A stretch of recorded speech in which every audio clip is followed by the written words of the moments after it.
দালালের মাধ্যমে প্রবাসে এসে 2টা মাস 50 ডিগ্রি রোদের ভিতরে কাজ করেছি, 1 টাকা স্যালারি পাই নাই। আজকে 1 সপ্তাহ যাবৎ খাবারের 1 টাকা পাই নাই, শুধু পানি খেয়ে আর রুটি খেয়ে বেঁচে আছি কোনো রকম। মানুষজন সাহায্য করতেছে, একটা একটা রুটি দিতেছে, প্রবাসী বাংলাদেশি ভাইয়েরা এটা খেয়ে আত্মরক্ষা করতেছি।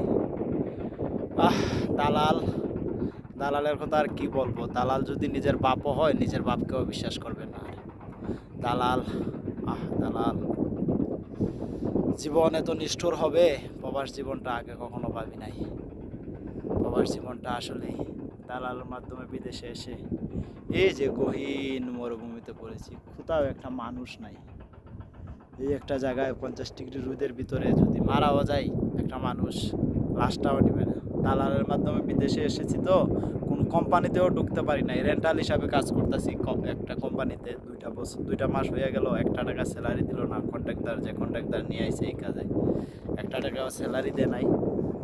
আর আপনি যদি রেন্টাল হিসাবে সৌদি আরবে মারা যান, আপনার দাফন হবে ওই যে এরকম বালুর ভিতরে। আপনার লাশটাও দেশে নিয়ে যাওয়ার মতো কোনো ক্যাপাসিটি থাকবে না, ঠিক আছে? তো কাজেই ভাই, বিদেশ যদি কেউ আসতে চান তাহলে মেহেরবানি করে দালালের মাধ্যমে বিদেশ আসবেন না।